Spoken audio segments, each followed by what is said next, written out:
whatever the surfer wants to feel, you know, whatever he dreams up, whatever lines he wants to draw, like I want to make that happen. So when they come and say, I want to try this, I want to try that, I'm never like, oh, that's lame, or like, that's not going to work, or we already did that. Like, I want them to feel what they want to feel and draw the lines they want to draw. So when the inspiration is coming from a surfer like that wants to feel something, I love that.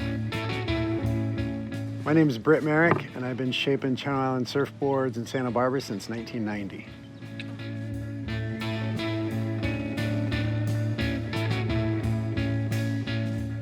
I am certain I have seen these boards.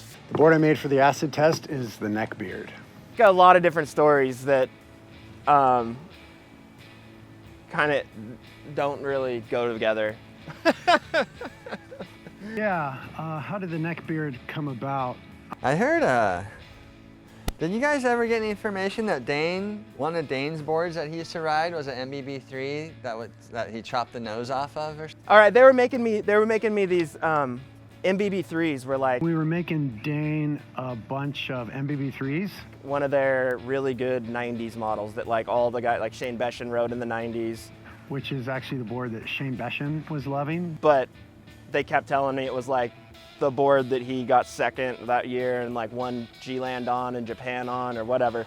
And then he liked this MBB3, but he didn't like it so long. And I was in the shaping room with him, and there was like 3 shaped MBB3s. They were super 90s boards. They were like needly long boards. He just said, hey, chop a foot off the back of it and just leave it square. So he took a chunk of the nose off and rode it as a shorter board. And I told him to just chop the tail off of one because I was like just over it. It was like, He really felt like there was something to that square tail because, you know, he's Dane and he wanted to try different stuff at the time. He was into that. And first trip I did on it was down here, in fact. It kind of opened my mind to smaller equipment. I can keep going with the story. It's kind of boring, but.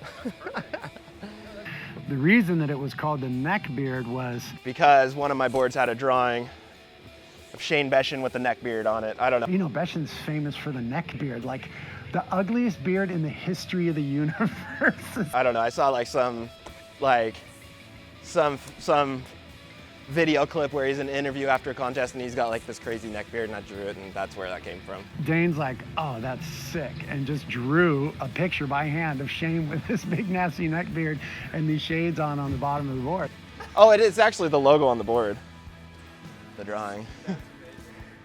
But then I heard he was super psyched on it.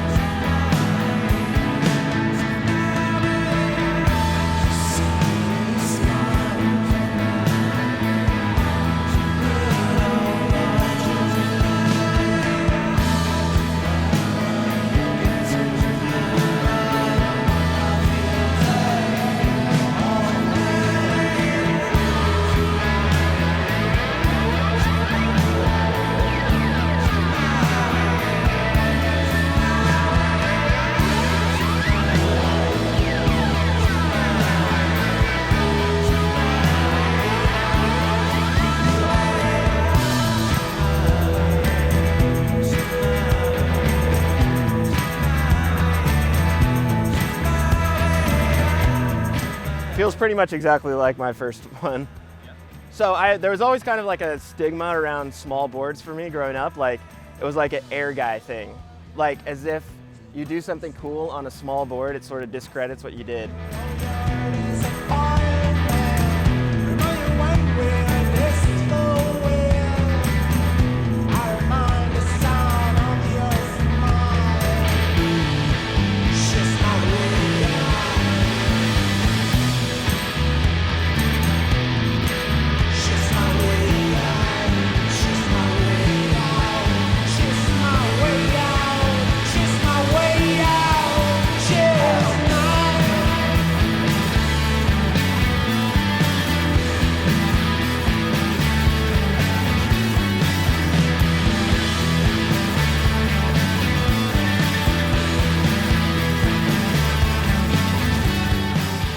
I love experimenting, you know, especially when it's prompted by the surfers. You know, our thing at Channel Islands is always trying to make the best boards for the best surfers. And the surfers have always been the inspiration. You know, my dad always used to talk about how he was trying to keep up with the surfers.